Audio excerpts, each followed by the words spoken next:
चलो बच्चों, अब हम डेप्रिसिएशन अकाउंटिंग का एक और क्वेश्चन देखते हैं जिसमें असेट्स का अकाउंट तो मांगा ही है, यानी कि मशीनरी अकाउंट, और साथ के साथ एक और account provision for depreciation account मांगा है, और उसके साथ एक अकाउंट और मांगा है जो कि न्यू अकाउंट है, और वो हम आज इस क्लास में उसको समझेंगे। वो है मशीनरी डिस्पोजल अकाउंट। तो ये मशीनरी डिस्पोजल अकाउंट क्या होता है, इसको हम समझेंगे इस क्वेश्चन में। तो मैं एक बार आपसे क्वेश्चन शेयर कर देता हूं।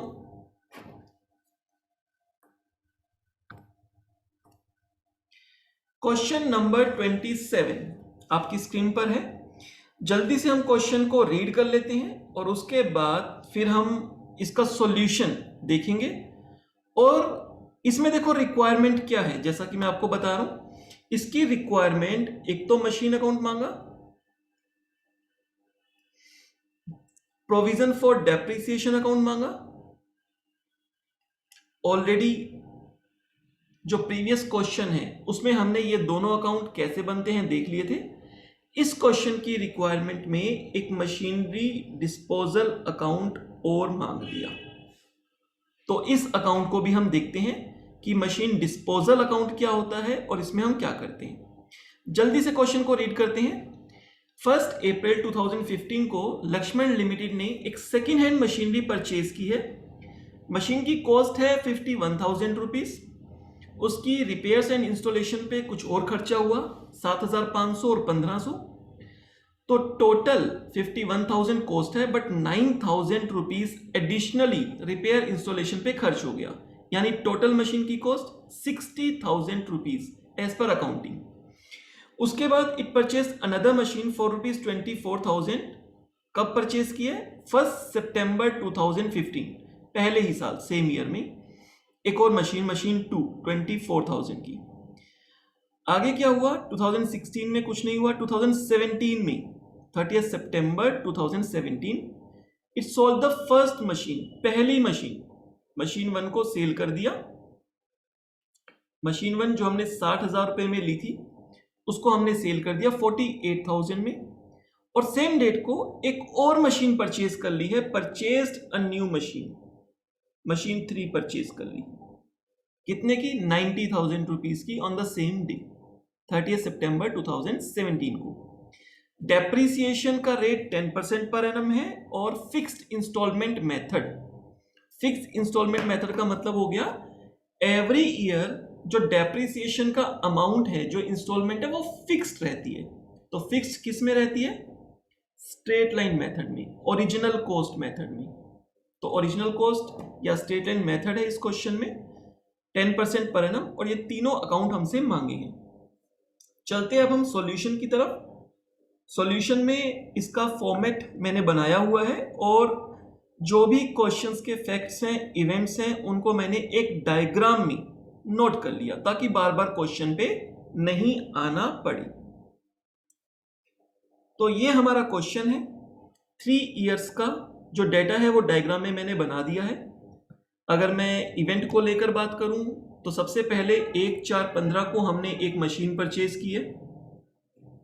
उसके बाद सेम ईयर 1 सितंबर को हमने एक और मशीन परचेज की है। देख लेते हैं क्वेश्चन में, 1 अप्रैल एंड देन 1 नवंबर, तो 2 मशीन परचेज की है। फर्स्ट मशीन में रिपेयर और इंस्टॉलेशन सब इंक्लूड करके 60,000 rupees, second machine 24,000 rupees. Third event क्या हो जाएगा? Financial year and. इस डेट को डेप्रिसिएशन कैलकुलेट करना होता है और क्लोजिंग बैलेंस निकालना होता है। अगर हमसे प्रोविजन फॉर डेप्रिसिएशन अकाउंट नहीं मांगा होता, तो डेप्रिसिएशन हम मशीन अकाउंट में ही शो करते और वहीं बैलेंस निकालते। लेकिन क्योंकि इस क्वेश्चन में प्रोविजन फॉर डेप्रिसिएशन अकाउंट मांगा है, तो अब डेप्रिसिएशन की कैलकुलेशन तो वैसे ही रहेगी। डेप्रिसिएशन की कैलकुलेशन में कोई चेंज नहीं आएगा। मेथड ऑफ प्रेजेंटेशन यहां पर सेकंड वाला है, यानी कि ग्रॉस असेट्स वैल्यू वाला मेथड है। तो फाइनेंशियल ईयर एंड हो गया। उसके बाद नेक्स्ट इवेंट क्या है, पूरा साल कुछ नहीं हुआ, नेक्स्ट फाइनेंशियल ईयर एंड हो गया। उसके बाद क्या हुआ, उसके बाद एक परचेज है और एक सेल है सेम डे को, सेम डे को है परचेज सेल। तो आप कोई भी इवेंट पहले रिकॉर्ड कर सकते हो, क्योंकि परचेज में कुछ नहीं करना होता, सिर्फ 2 बैंक अकाउंट लिखना होता है। तो इसलिए मैंने 5th नंबर परचेज को दे दिया और 6th नंबर सेल को दे दिया। सेल में ध्यान रखना है 3 चीजें आती हैं जब भी बात आएगी सेल की, तो आपको 3 चीजों का ध्यान रखना है।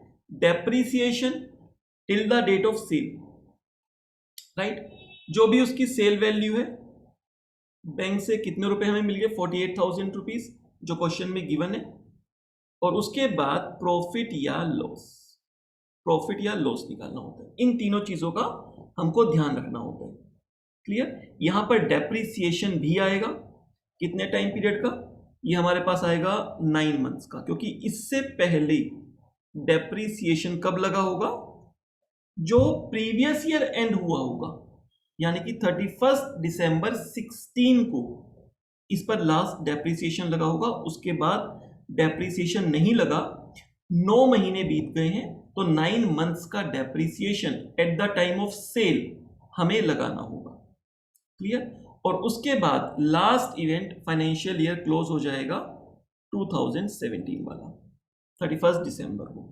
यहां पर फाइनेंशियल ईयर हमारा कैलेंडर ईयर है, तो थियोरेटिकल क्वेश्चन दोनों तरह के आ सकते हैं, उससे कोई बहुत ज्यादा फर्क नहीं पड़ेगा। अगर आप ये कॉन्सेप्ट समझ गए हो तो फाइनेंशियल ईयर चाहे आपका 1 अप्रैल टू 31 मार्च हो या 1 जनवरी टू 31 दिसंबर हो, उससे कोई फर्क नहीं पड़ेगा। क्लियर। चलो आगे चलते हैं। और जो डेप्रीसिएशन का मेथड है वो फिक्स्ड इंस्टॉलमेंट मेथड, यानी कि original cost method, straight line method, 10% per annum. तो डेप्रीसिएशन का मेथड तो सिंपल दे दिया, ओरिजिनल कॉस्ट मेथड है, एक बार जो निकालेंगे एवरी ईयर वही चलता रहेगा। चलो अब हम क्या करते हैं, क्वेश्चन स्टार्ट करते हैं। सबसे फर्स्ट इवेंट मशीनरी परचेज की है 1/4/15 को 60,000 रुपए की, कहां पर आनी चाहिए, मशीन अकाउंट में। मशीन परचेज की है तो मशीन अकाउंट में, तो 1/4/2015।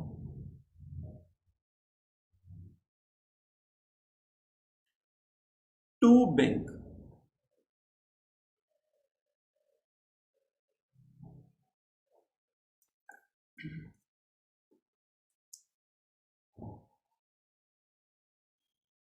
टू बैंक अकाउंट, और ये मशीन 1 हमने परचेज कर ली। अमाउंट आ जाएगा 60,000 रुपीज। फर्स्ट इवेंट हमारा रिकॉर्ड हो गया, फर्स्ट इवेंट रिकॉर्ड हो गया, बस परचेज में इतना सही काम करना होता है। टू बैंक और खत्म, परचेज की रिकॉर्डिंग हो गई। नेक्स्ट इवेंट कौन सा है, सेकंड इवेंट है नेक्स्ट हमारा 1 सितंबर 15, इसी ईयर में, सेम ईयर में एक मशीन और परचेज कर ली, तो क्या होगा, टू बैंक अगेन, अमाउंट आएगा 24,000 रुपीज। 1 सितंबर 2015,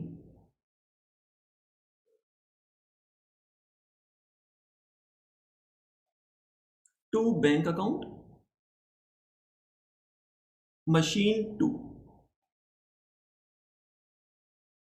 अमाउंट कितना आएगा 24,000 रुपीज। क्लियर। तो सेकंड इवेंट भी मैंने अपने पास रिकॉर्ड कर लिया, कितना आसान था, परचेज करना तो कुछ है ही नहीं बच्चों। To bank account, total value लिख दी, काम खत्म। At the time of purchase कुछ रिपेयर्स, इंस्टॉलेशन, जो भी खर्चा होता है वो सारा का सारा हमारी मेन असेट्स की कॉस्ट में ऐड हो जाता है, राइट। 2 इवेंट हमारे पास रिकॉर्ड हो चुके हैं। आगे चलते हैं, थर्ड इवेंट कौन सा है, फाइनेंशियल ईयर एंड का। अब यहां पर आपको ध्यान रखना है कि जब भी फाइनेंशियल ईयर एंड होता है तो जो हमारा इससे पहले वाला डेप्रीसिएशन का मेथड, प्रेजेंटेशन का मेथड हमने सीखा था, जिसको कहते हैं नेट असेट्स वैल्यू मेथड, उसमें डेप्रीसिएशन मशीन अकाउंट में ही शो करते थे। लेकिन यहां पर जब हमारे पास ग्रॉस असेट्स वैल्यू मेथड हो, या फिर मैं कहूं क्वेश्चन में प्रोविजन फॉर डेप्रीसिएशन अकाउंट मांगा हो, तो उस केस में आपको क्या करना है, उस केस में आपको प्रोविजन फॉर डेप्रीसिएशन अकाउंट बनाना है और डेप्रीसिएशन कहां जाएगा, प्रोविजन फॉर डेप्रीसिएशन अकाउंट में। क्लियर, बस इतना सा डिफरेंस आएगा। वैसे डेप्रीसिएशन यहां पर आता मशीन अकाउंट में, यहां पर 31 दिसंबर 15 को क्रेडिट साइड पर आता, लेकिन अब ये यहां पर नहीं आएगा, अब कहां पर आएगा, अब प्रोविजन फॉर डेप्रीसिएशन की क्रेडिट साइड पर आएगा, तो क्रेडिट साइड पे ही, लेकिन प्रोविजन फॉर डेप्रीसिएशन अकाउंट की क्रेडिट साइड पे 31/12/15, और इस डेट को जो भी मशीन हमारे पास एग्जिस्ट करती है उस मशीन पर डेप्रीसिएशन निकाल लेंगे। इस डेट को हमारे पास दो मशीन एग्जिस्ट करती हैं, मशीन 1 एंड मशीन 2। डेप्रीसिएशन हम वर्किंग नोट में दिखा सकते हैं कितना डेप्रीसिएशन कैलकुलेट हुआ है। मशीन 1 की बात की जाए तो मशीन 1 60,000 रुपीज की थी,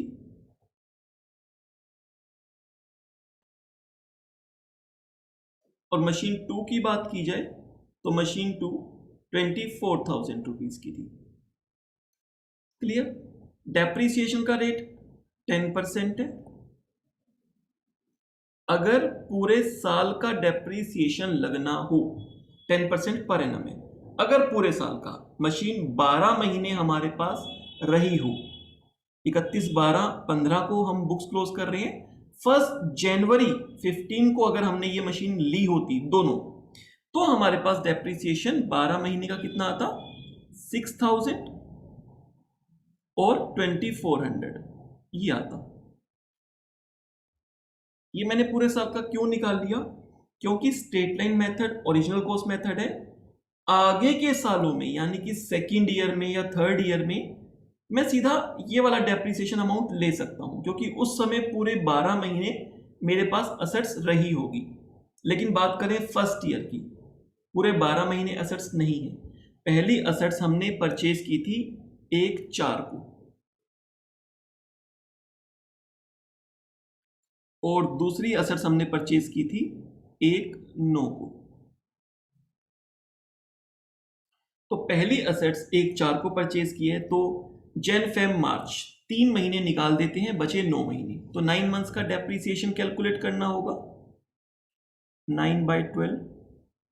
और सेकंड मशीन की बात करूं तो 1 सितंबर को लिए सितंबर काउंट होगा, 1 सितंबर को लिए ना, तो सितंबर का मंथ भी मशीन हमारे पास है, सितंबर का मंथ भी है, अक्टूबर भी है, और उसके बाद नवंबर भी है, एंड देन दिसंबर भी है। 4 मंथ्स हो गए। क्लियर, सितंबर, अक्टूबर, नवंबर, दिसंबर, 9, 10, 11, 12, 4 महीने, तो 4 मंथ्स का डेप्रीसिएशन आपको कैलकुलेट करना होगा।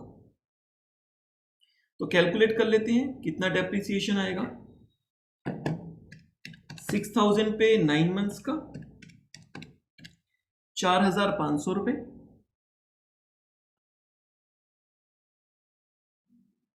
और 2,400 रुपए अगर पूरे साल का है तो 4 महीने का कितना हो जाएगा, 800 रुपए। तो 4,500 रुपए और 800 रुपए पहले साल में तो ये डेप्रीसिएशन कैलकुलेट होंगे, क्योंकि हमने 1 जनवरी को मशीन परचेज नहीं की है, during the year mid of the date कहीं पर भी हमने परचेज की है। 4,500 रुपए और 800 रुपए,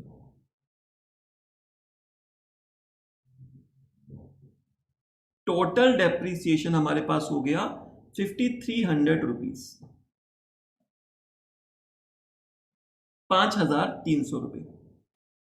अब क्या करना है, अब दोनों अकाउंट को क्लोज कर देना है। मैं आपको थोड़ा सा छोटा करके एक बार दोनों अकाउंट दिखा देता हूं।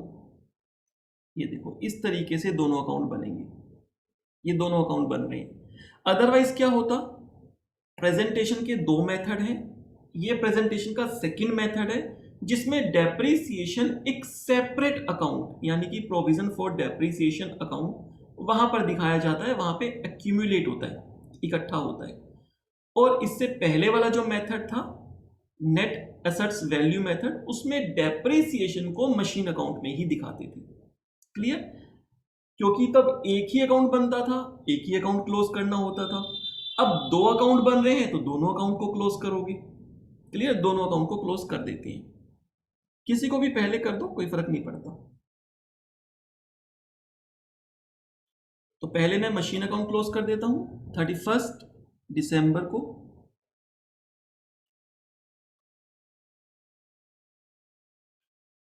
By balance carry down. जब भी प्रोविजन फॉर डेप्रिसिएशन अकाउंट मांगा होगा, रिक्वायरमेंट होगी, ऐसे केस में असेट्स का अकाउंट ऑलवेज ओरिजिनल कॉस्ट पर ही चलता रहेगा। यानी कि कोई भी असेट्स की वैल्यू आपको अकाउंट में, असेट्स अकाउंट में रिड्यूस होती हुई नहीं दिखेगी। इसका मतलब ये नहीं है कि इस पे डेप्रिसिएशन लग नहीं रहा, डेप्रिसिएशन लग रहा है, बट डेप्रिसिएशन को हम मेन असेट्स अकाउंट में शो नहीं कर रहे हैं, इसको हम सेपरेटली एक अलग अकाउंट में शो कर रहे हैं प्रोविजन फॉर डेप्रिसिएशन में। तो कभी भी किसी भी टाइम आपको अपनी असेट्स की सही वैल्यू को जानना है, ऐसे वाले केस में तो आपको मशीनरी अकाउंट के साथ साथ प्रोविजन फॉर डेप्रिसिएशन अकाउंट को भी कंसीडर करना होगा और नेट करके देखना होगा कि मशीन की सही वैल्यू क्या बनती है, WDV वैल्यू क्या बनती है। क्लियर? और आप इजीली समझ जाओगे जब भी आप प्रैक्टिकली किसी कंपनी में हो या उनके अकाउंट देखोगे और आपको असेट्स ओरिजिनल वैल्यू पे दिख रही है तो आप समझ जाओगे कि ओरिजिनल वैल्यू पे दिख रही है, इसका मतलब डेप्रिसिएशन का सेपरेट अकाउंट मेंटेन होगा। To balance brought down, second year भी ओरिजिनल कॉस्ट पर। ये मेरा मशीन अकाउंट क्लोज हो गया। अब मैं provision for depreciation account close कर देता हूं।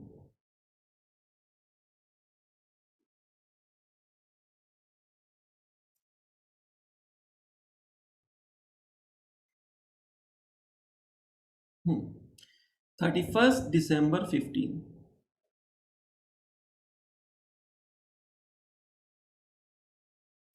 To balance carry down. यहां पर कैरी डाउन कहां लिख रहा हूं मैं? क्रेडिट साइड पे। तो इसका ओपनिंग बैलेंस कहां आएगा? सॉरी, जो क्लोजिंग बैलेंस है, कैरी डाउन है, वो मैं डेबिट साइड पे लिख रहा हूं, तो ओपनिंग बैलेंस कहां आएगा? क्रेडिट पे आएगा। क्रेडिट साइड ही एक्सीड करती है। इस अकाउंट का मतलब ये होता है total depreciation of all the machines, all the existing machines. Provision for depreciation account में आपको जो भी बैलेंस दिख रहा होगा तो आप उससे क्या समझोगे? आप उससे ये समझोगे कि ये जितनी भी एग्जिस्टिंग मशीन्स हैं, ऑल द मशीन, सारी मशीन्स का टोटल डेप्रिसिएशन है from the date of purchase, from the beginning, purchase date से लेकर अब तक का, जब तक का भी आप प्रोविजन फॉर डेप्रिसिएशन अकाउंट देख रहे हो तब तक का वो टोटल डेप्रिसिएशन है। तो अब हम क्या करते हैं? ओपनिंग बैलेंस ले जाते हैं, 1/1/16 by balance brought down.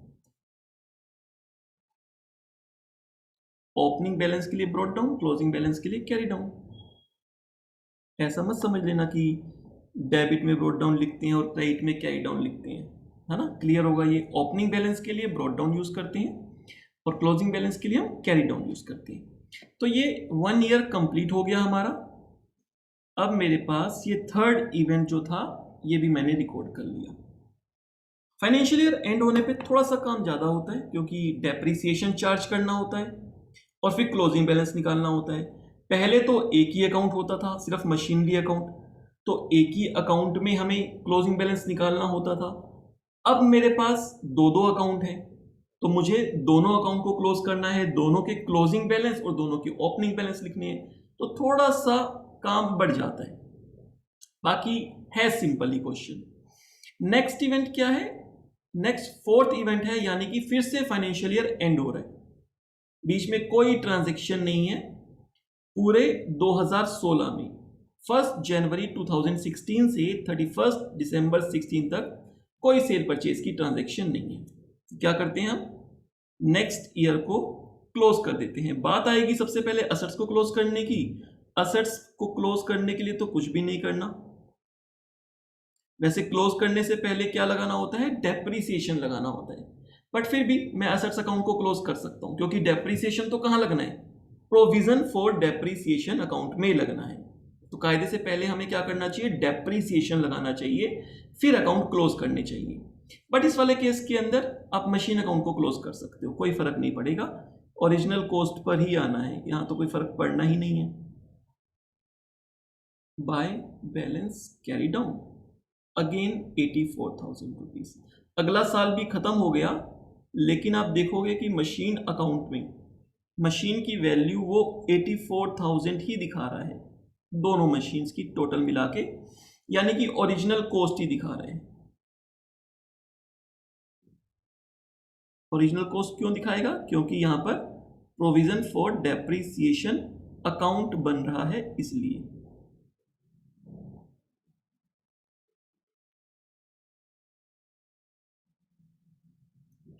Clear. तो मशीन अकाउंट तो मैंने क्लोज ही कर दिया, लेकिन अभी प्रोविजन फॉर डेप्रीसिएशन अकाउंट में पहले मुझे डेप्रीसिएशन चार्ज करना था, तो मैं यहां डेप्रीसिएशन चार्ज कर देता हूं 31/12/2016।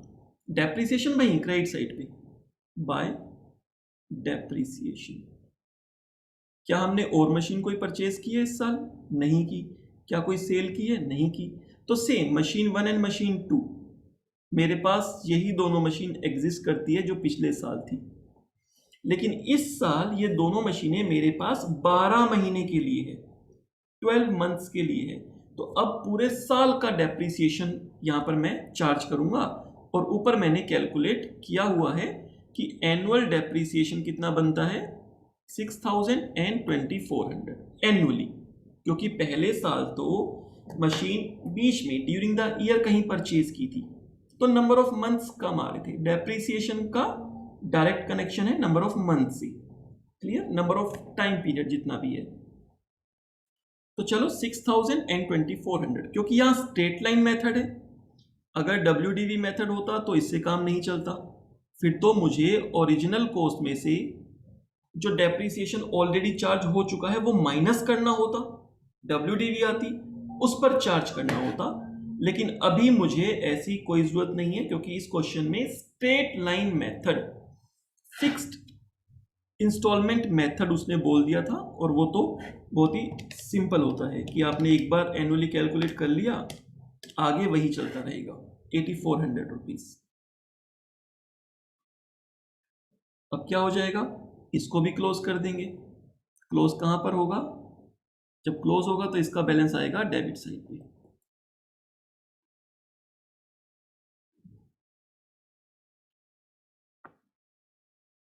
To balance carry down,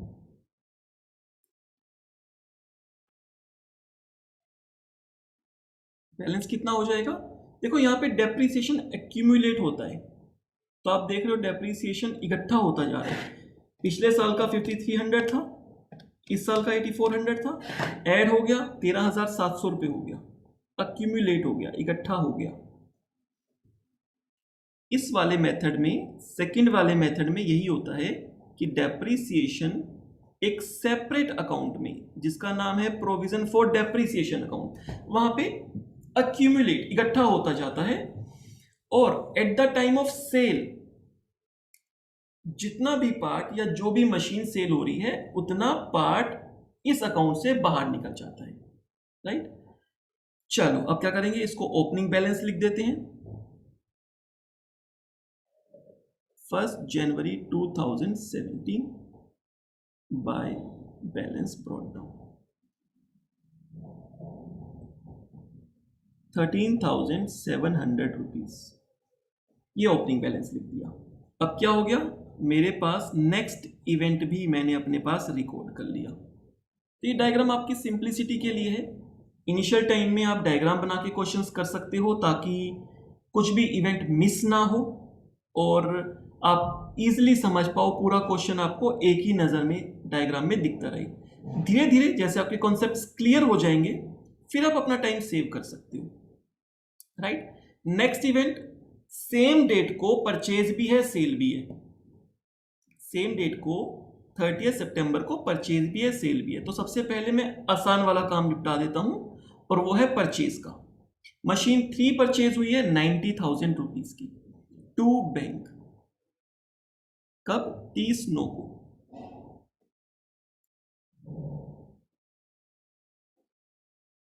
to bank, और ये हमने क्या किया था, मशीन 3 परचेज की है 90,000 रुपीज की। तो इवेंट नंबर 5 मशीन में रिकॉर्ड हो गया। बस इतना ही सही काम था। अब हमारे पास आएगा इवेंट नंबर 6। ये एक इंपॉर्टेंट इवेंट है। यहां पर हमें इस कॉन्सेप्ट को समझना है जो इस क्वेश्चन में एक नए अकाउंट की रिक्वायरमेंट थी, that is machine disposal account. अभी तक हमने क्या किया था, इससे पहले जो क्वेश्चन किया था हमने, उसमें जब मशीन सेल हुई थी तो ये तीनों चीजें, डेप्रिसिएशन, सेल वैल्यू, प्रॉफिट या लॉस, ये सब निकाला था। लेकिन डेप्रिसिएशन पहले गया था प्रोविजन फॉर डेप्रिसिएशन अकाउंट में। देन क्या हुआ था, देन जो मशीन सेल हो रही है यानी कि मशीन 1, उसका टोटल डेप्रिसिएशन, अक्यूमुलेट डेप्रिसिएशन, हमने प्रोविजन फॉर डेप्रिसिएशन अकाउंट से निकाल कर उसको ट्रांसफर किया था कहां पर, अपनी मेन असेट्स अकाउंट में। तो असेट्स अकाउंट में जैसे हम लिखते थे बाय डेप्रिसिएशन, तो इस केस में हमने लिखा था बाय प्रोविजन फॉर डेप्रिसिएशन। तो मशीन अकाउंट में बाय प्रोविजन फॉर डेप्रिसिएशन और प्रोविजन फॉर डेप्रिसिएशन में टू मशीनरी। क्लियर? ये हमने काम किया था। अगर मशीन डिस्पोजल अकाउंट नहीं मांगा होता तो हम ऐसा ही करते, लेकिन इस क्वेश्चन में रिक्वायरमेंट है मशीन डिस्पोजल अकाउंट। ये मशीन डिस्पोजल अकाउंट क्या है? ये मशीन डिस्पोजल अकाउंट सिर्फ और सिर्फ मशीन की डिस्पोजल यानी कि मशीन जब सेल हो जाती है उससे रिलेटेड ट्रांजैक्शन को एक सेपरेट अकाउंट में दिखाने का काम है। कि जब मशीन सेल हो जाए तो उसको सबसे पहले वाले मेथड में हम सब कुछ मशीनरी में दिखाते थे, राइट। और सेकंड मेथड में भी क्या करते थे, दिखाते तो मशीनरी अकाउंट में थे, लेकिन प्रोविजन फॉर डेप्रिसिएशन, जो टोटल डेप्रिसिएशन होता था उस एसेट्स का from the very beginning, purchase date से लेकर सेल की डेट तक का, वो सारा का सारा ट्रांसफर कर देते थे मशीन अकाउंट में, और फिर वहां पर हम प्रॉफिट लॉस निकालते थे। लेकिन अब जो मशीन डिस्पोजल अकाउंट है वो स्पेसिफिकली सेल के लिए है, कि सेल को एक सेपरेट अकाउंट में ले जाके वहां पर उसको निपटाओ। उसको मशीन अकाउंट में उसका निपटारा मत करो। मशीन अकाउंट में आप सेपरेटली उसका प्रॉफिट या लॉस वो सब मत दिखाओ। आप कहां पर दिखाओ, एक सेपरेट अकाउंट बनाओ जिसका नाम है मशीन डिस्पोजल अकाउंट। जैसे आपने देखा है ना कि समटाइम्स स्कूल में ना कुछ बच्चों की लड़ाई हो जाती है, तो क्लास में कुछ बच्चे क्लास में ही लड़ लेते हैं अगर टीचर ना हो तो। अगर वहां पर टीचर होती है तो बोलते हैं ठीक है तुझे बाहर बताऊंगा, तू बाहर मिलियो, तो बाहर मिलियो, स्कूल के बाहर तेरे को बताऊंगा। साइड में खोपचे में ले जाके उसको निपटाते हैं, मतलब 3-4 लोग मिलके मान लो उसको मारते हैं। तो वही काम है यहाँ पर। एक, जब असेट सेल हुई है तो पहला मशीनरी अकाउंट में ही उसको निपटाओ, यानी कि क्लासरूम में ही निपटा दिया। दूसरा, इसको यहां नहीं निपटाना, इसको कहीं खोपचे में ले जाओ, वहां जाके निपटाएंगे, यानी कि एक सेपरेट अकाउंट में ले जाएंगे, वहां से बाहर निकाल के मशीन डिस्पोजल जो है वो एक खोपचा है वहां जाके निपटाएंगे। लेकिन मशीन डिस्पोजल में सिर्फ और सिर्फ बात होगी सेल की, और कुछ नहीं आएगा वहां पर। क्लियर? तो देखो कैसे करते हैं इसको। इस क्वेश्चन में रिक्वायरमेंट है मशीन डिस्पोजल की, तो देखते हैं कैसे करते हैं। सबसे पहला काम डेप्रिसिएशन लगाना है सेल की डेट तक का। डेप्रिसिएशन कहां लगता है? Depreciation provision for depreciation account में ही लगता है, तो हम डेप्रिसिएशन यहीं पे लगाएंगे। किस डेट को? जिस डेट को असेट सेल हो रही है, 30/9/2017 को। एक बार मैं फिर से डेट चेक कर लेता हूं। यस, 30/9, यही डेट है 30/9/2017, 48,000 की सेल हो रही है। इस पर जो डेप्रीसिएशन है वो प्रोविजन फॉर डेप्रीसिएशन अकाउंट में लगाना है, लेकिन कितने मंथ्स का? क्योंकि 30 सितंबर को सेल हो रही है तो 9 मंथ्स का डेप्रीसिएशन लगेगा। तो बाय डेप्रीसिएशन, लेकिन अभी डेप्रीसिएशन सारी मशीनों पे नहीं लगाएंगे, सिर्फ और सिर्फ जो मशीन सेल हो रही है उसकी बात की जा रही है 30 सितंबर को। बाकी जो और मशीन है, मशीन 2 भी है और इस साल तो एक और मशीन 3 भी ले ली है, तो 2 और 3 जो एग्जिस्टिंग मशीन है वो उन पर डेप्रीसिएशन कब लगेगा? At the end of the financial year, 31 दिसंबर को। क्लियर? तो 9 मंथ्स का डेप्रीसिएशन हम मशीन 1 पे लगा लेते हैं। मशीन 1 का एक साल का डेप्रीसिएशन बनता है 6,000 रुपये, लेकिन हमने लगाना है 9 मंथ्स का। स्ट्रेट लाइन मेथड है ना, तो हमने ऊपर एनुअली निकाला हुआ था, पिछले साल का देख लो, ये देखो 6,000 रुपये लगा था मशीन 1 पे 12 महीने का, तो 12 महीने का 6,000, लेकिन हमें 9 मंथ्स का चाहिए, तो 6,000 × 9/12, ये हमारे पास आ जाएगा 4,500 रुपीज। तो 4,500 रुपये डेप्रीसिएशन हमने लगा दिया। अब सेल की डेट तक का पूरा depreciation provision for depreciation account में आ चुका है, राइट? और अब मुझे क्या करना है? अब मुझे यहां से इसका सारा डेप्रीसिएशन निकाल देना है। जिस डेट को भी परचेज, जो भी हमारी परचेज की डेट थी, वहां से लेकर सेल की डेट तक का सारा डेप्रीसिएशन हमें निकाल देना है। मशीन 1 पे देखो, पहले साल लगा 4,500, second year 6,000, third year 4,500। Machine 1 का सिर्फ हम जो मशीन सेल हुई है उसकी बात कर रहे हैं, क्योंकि इस अकाउंट में, प्रोविजन फॉर डेप्रीसिएशन अकाउंट में, सारा डेप्रीसिएशन अक्यूमुलेट होता है, टोटल इकट्ठा होता है।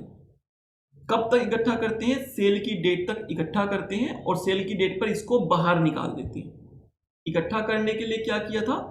क्रेडिट साइड पर by depreciation, by depreciation, by depreciation credit side पे दिखाते आए थे, और जब इसको बाहर निकालना है तो इतना ही अमाउंट डेबिट साइड पे दिखाना पड़ेगा। डेबिट साइड पे जैसे ही मैं दिखाऊंगा तो उतना अमाउंट इस अकाउंट से बाहर हो जाएगा। तो मैं टोटल कर लेता हूं, 4,500 प्लस 6,000 प्लस 4,500, टोटल 15,000 रुपए का डेप्रीसिएशन हो गया। ये जो तीनों ग्रीन कलर से हाईलाइट फिगर हैं, इसको टोटल करके ये मशीन 1 का परचेज की डेट से लेकर सेल की डेट तक का पूरा डेप्रीसिएशन है। अमाउंट आ गया 15,000 रुपए। तो अब मैं क्या करूंगा? इसको डेप्रीसिएशन में ले जाऊंगा 15,000 रुपए।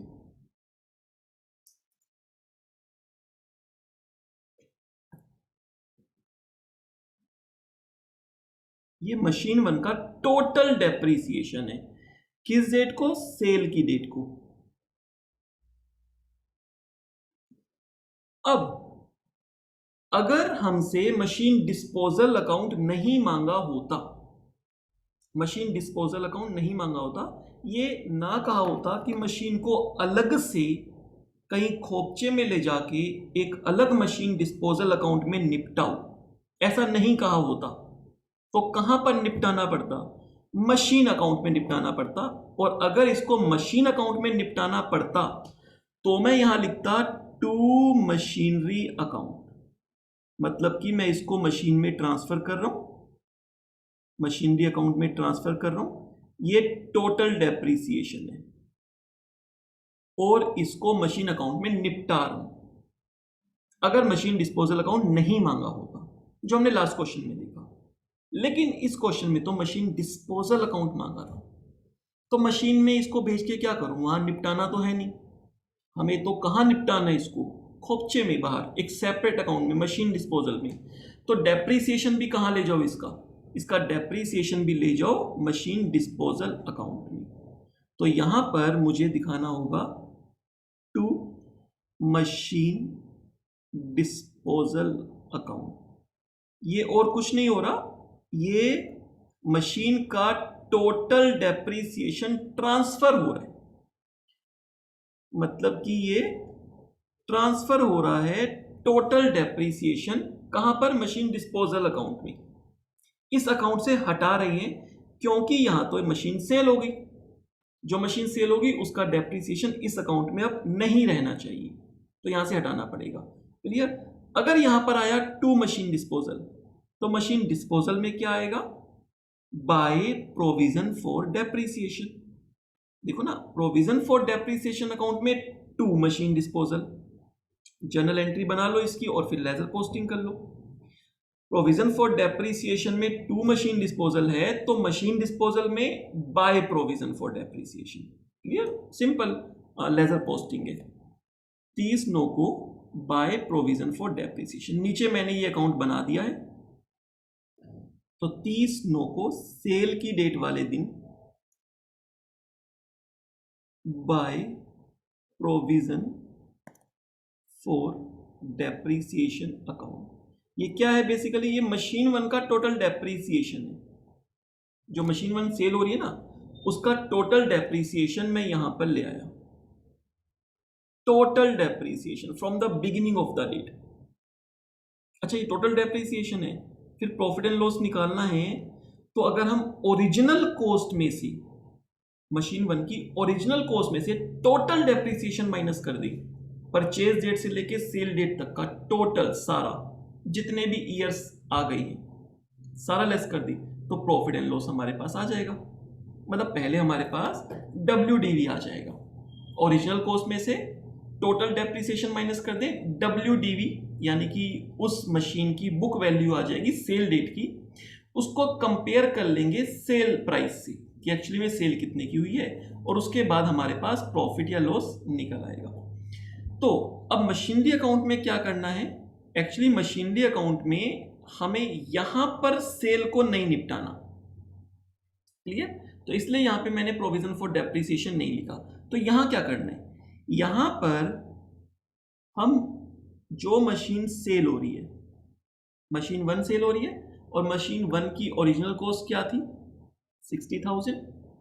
क्लियर? तो 60,000 जो ये ओपनिंग बैलेंस आपको दिख रहा है, इसमें मशीन 1 का ओरिजिनल कॉस्ट यानी 60,000 रुपीज इंक्लूड है। अब अगर सेल हो गई है तो मैं यहां से हटा दूंगा। जैसे डेप्रीसिएशन, प्रोविजन फॉर डेप्रीसिएशन में मशीन 1 का टोटल डेप्रीसिएशन हटा दिया, एक सेपरेट अकाउंट में ले आया। ऐसे ही मशीन अकाउंट में भी मशीन 1 की जो भी कॉस्ट है, यहां तो ओरिजिनल कॉस्ट पे दिखा रहे हैं, तो ओरिजिनल कॉस्ट को यहां से निकाल दूंगा और कहां ले जाऊंगा? मशीन डिस्पोजल अकाउंट में। तो मैंने यहां लिख दिया बाय मशीन डिस्पोजल अकाउंट। तो मशीन डिस्पोजल और कुछ भी नहीं है, मशीन की ओरिजिनल कॉस्ट मशीन अकाउंट से उठाकर ट्रांसफर कर दो मशीन डिस्पोजल में, उसी मशीन का total depreciation provision for depreciation से उठा के ट्रांसफर कर दो मशीन डिस्पोजल में, और वहां जाके कंपैरिजन कर लो सेल प्राइस से और प्रॉफिट एंड लॉस निकाल लो। तो आपको जब भी मशीन डिस्पोजल अकाउंट बनाना है और प्रोविजन फॉर डेप्रिसिएशन अकाउंट भी है, तो टोटल जो भी उसकी ओरिजिनल कॉस्ट थी उसको ट्रांसफर करना होगा कहां पर? मशीन डिस्पोजल अकाउंट में। मशीन 1 यहां से हट जाएगी और मशीन 2 और मशीन 3 की ओरिजिनल कॉस्ट यहां पर ऑटोमेटिकली आ जाएगी। क्लियर? तो अगर मशीनरी अकाउंट में आया बाय मशीन डिस्पोजल, तो मशीन डिस्पोजल में क्या आएगा? टू मशीनरी अकाउंट, है ना? Simple ledger posting to machinery account, वही सेल डेट को। यहां पर तो सिर्फ और सिर्फ सेल डेट वाले दिन काम होगा, टू मशीनरी अकाउंट। तो बेसिकली हमने किया क्या? मशीनरी डिस्पोजल अकाउंट में मशीन की ओरिजिनल कॉस्ट लेके आ गए टू मशीनरी अकाउंट, उसका टोटल डेप्रिसिएशन अपोजिट में लिख दिया 15,000 रुपए। अगर आप इसको नेट करोगे 60 माइनस 15, तो मशीन की बुक वैल्यू आ गई, और बुक वैल्यू कितनी आ गई? 45,000 रुपीज। अब इसका कंपैरिजन किससे हो जाएगा? सेल प्राइस से हो जाएगा और प्रॉफिट या लॉस पता चल जाएगा। पहले हम अपना सेल प्राइस यानी बैंक कहां लिखते थे? मशीन अकाउंट में। अब क्योंकि वहां तो निपटाना नहीं है, निपटारा तो कहां करना है? एक और जगह पर, मशीनरी डिस्पोजल अकाउंट में। तो आपको अब जो भी हमें मशीन सेल करने से पैसा मिला है वो हमें कहां दिखाना होगा? मशीन डिस्पोजल अकाउंट में ही दिखाना होगा। मशीन 1 सेल कर दी है और मशीन 1 को सेल करने से जो भी आपको सेल करने पर पैसे मिले हैं वो यहाँ आ जाएंगे। और कितना अमाउंट मिला है हमें? हमें मिले हैं 48,000 रुपीज। अगर मशीन डिस्पोजल अकाउंट नहीं मांगा होता तो बच्चे ये दोनों एंट्रीज क्रेडिट साइड की, provision for depreciation 15,000, by bank 48,000, ये दोनों एंट्रीज मशीन अकाउंट के क्रेडिट में होती बस।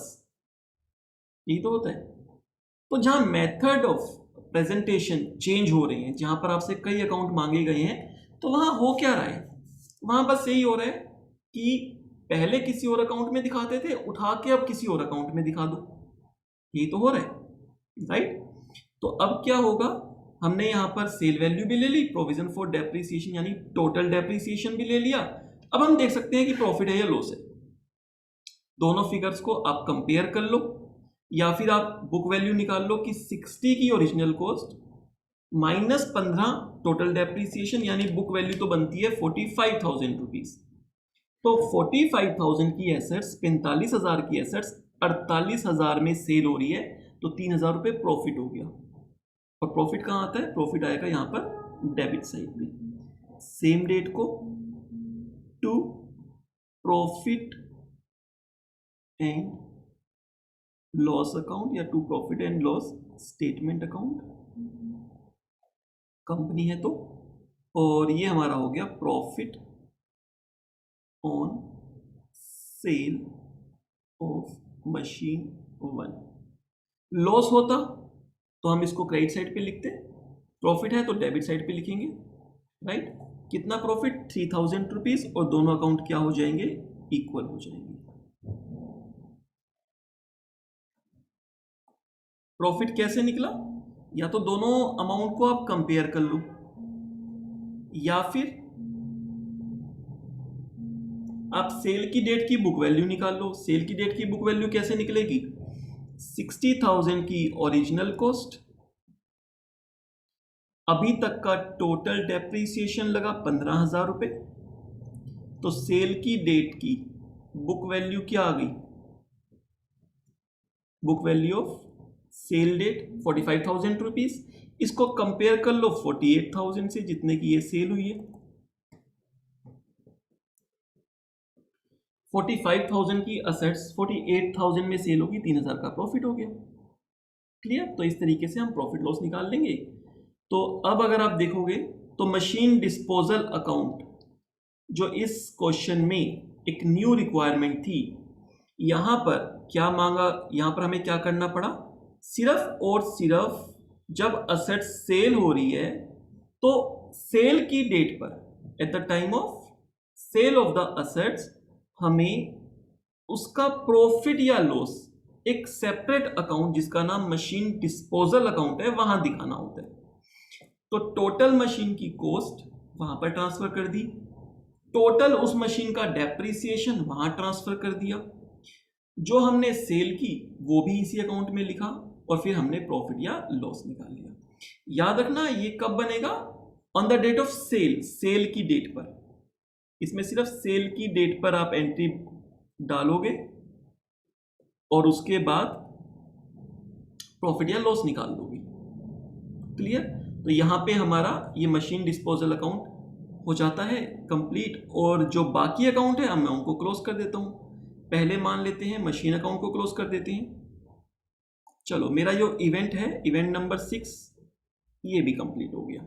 अब आती है इवेंट नंबर 7 की। इवेंट नंबर 7 यानी कि फाइनेंशियल ईयर एंड हो रहा है। फाइनेंशियल ईयर एंड हो रहा है तो क्या करेंगे? जो भी एग्जिस्टिंग मशीन है उस पर डेप्रिसिएशन लगा दो और फिर अकाउंट क्लोज कर दो। तो पहले डेप्रिसिएशन लगा लेते हैं। डेप्रिसिएशन कहाँ लगते हैं? प्रोविजन फॉर डेप्रिसिएशन अकाउंट में।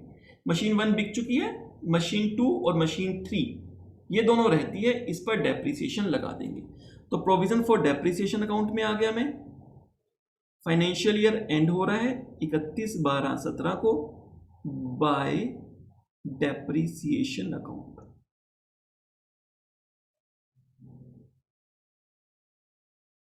Machine 2 and machine 3।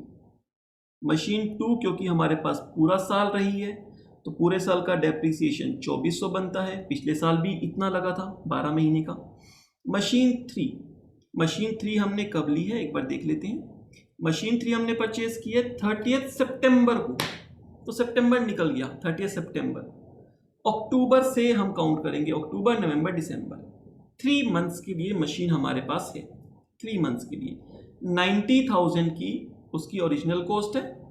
90,000 का मैं 10% निकालूंगा तो 9,000 आएगा अगर पूरे साल का होता तो, लेकिन मुझे 3 महीने का लेना है, तो 9,000 का 3/12 ये हमारे पास आ जाएगा 2250। तो 2250 थर्ड मशीन का और 2400 रुपये सेकेंड मशीन का, टोटल डेप्रीसिएशन 4650। क्लियर, ये टोटल डेप्रीसिएशन आ गया मेरे पास। अब क्या करेंगे, अब हम अकाउंट को क्लोज कर सकते हैं, और जब हम क्लोज करेंगे क्लोजिंग बैलेंस निकलेंगे तो आपको यहां से वेरीफाई भी हो जाएगा कि आपका क्वेश्चन सही है या गलत है। कैसे वेरीफाई हो जाएगा, अब जो डेप्रीसिएशन नहीं, अब जो क्लोजिंग बैलेंस निकल के आएगा वो क्लोजिंग बैलेंस मशीन 2 और मशीन 3 का टोटल डेप्रीसिएशन होगा from the beginning to the 31 दिसंबर 2017, क्योंकि इसमें टोटल डेप्रीसिएशन ही क्लोजिंग बैलेंस होता है एग्जिस्टिंग मशीन का। क्लियर, तो 4650 प्लस 4500 प्लस 13700, 22,850 टोटल हो गया।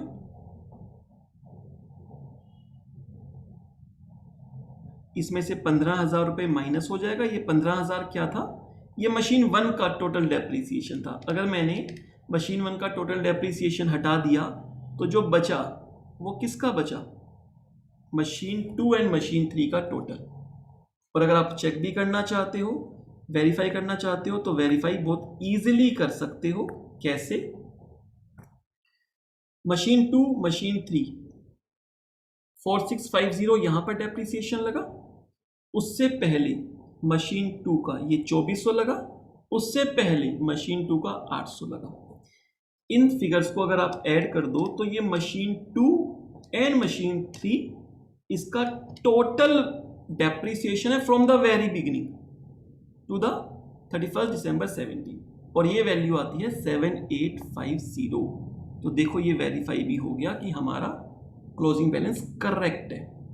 क्लियर, अब क्या करेंगे, जब क्लोजिंग बैलेंस निकाल ही लिया तो इसको ओपनिंग बैलेंस लिख देंगे 1 जनवरी 18 को by balance brought down 7850।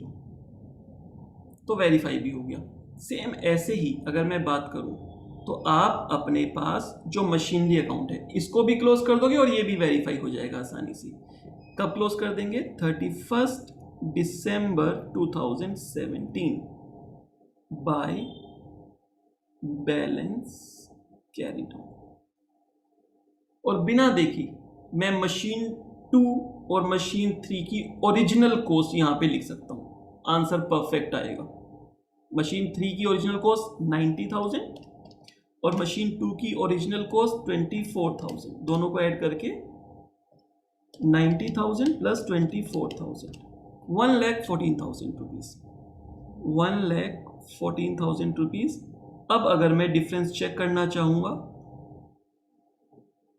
Closing balance मेरा यही निकलता, वेरीफाई आप कर सकते हो, 1,74,000 रुपीज, 1,74,000 रुपीज यही आएगा। क्यों यही आएगा, क्योंकि डेबिट साइड पर मशीन 1, मशीन 2 एंड मशीन 3 इन तीनों की टोटल यानी कि इन तीनों की ओरिजिनल कॉस्ट है, और मशीन 1 की ओरिजिनल कॉस्ट मैंने यहां से निकाल दी, मशीन डिस्पोजल करके क्रेडिट साइड पे डाल दी, तो रिमेनिंग क्या होगा, मशीन 2 और मशीन 3 की ओरिजिनल कॉस्ट होगी।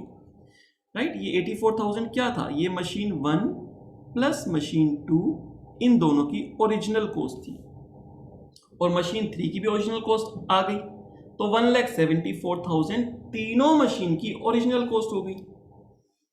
मशीन 1 की original cost by machine disposal करके 60,000 रुपीज निकाल दी थी, तो 2 और 3 की ही ओरिजिनल कॉस्ट बचेगी ना बच्चे। क्लियर है? तो अब इसको आप ओपनिंग बैलेंस बना के लिख दो और यहां पर आपका क्वेश्चन भी कंप्लीट हो जाएगा। टू बैलेंस ब्रॉट डाउन, और ये अमाउंट आ गया हमारा 1,14,000 रुपीज। क्लियर? अब मैं आपको एक काम करता हूँ, थोड़ा सा आपको छोटा दिखेगा, मैं सारे अकाउंट आपको सेम स्क्रीन पे दिखाने की कोशिश करता हूँ। ये देखो, अब आपको तीनों अकाउंट दिख रहे होंगे अपनी स्क्रीन पे। मशीनरी अकाउंट बना इस क्वेश्चन में 3 सालों का, प्रोविजन फॉर डेप्रिसिएशन अकाउंट बना 3 सालों का, और एक रिक्वायरमेंट और थी मशीनरी डिस्पोजल अकाउंट, वो सिर्फ सेल डेट को बनता है। और सेल डेट को हम क्या करते हैं, मशीन की ओरिजिनल कॉस्ट वहां ट्रांसफर कर देते हैं, डेप्रिसिएशन की ओरिजिनल कॉस्ट वहां ट्रांसफर कर देते हैं, और फिर हम प्रॉफिट या लॉस निकाल लेते हैं। क्लियर? मशीन की ओरिजिनल कॉस्ट कहां से आ जाती है, मशीनरी अकाउंट से। डेप्रिसिएशन टोटल कहां से आ जाता है, प्रोविजन फॉर डेप्रिसिएशन अकाउंट से। और बैंक जो हमें सेल किया है 48,000 का, वो हमें क्वेश्चन में दिया होता है, तो बस उसके बेस पे मशीन डिस्पोजल अकाउंट कंप्लीट हो जाता है। क्लियर? तो यहां पर ये क्वेश्चन हमारा कंप्लीट हो जाता है। I hope machine disposal account आपको अच्छे से समझ आ गया होगा।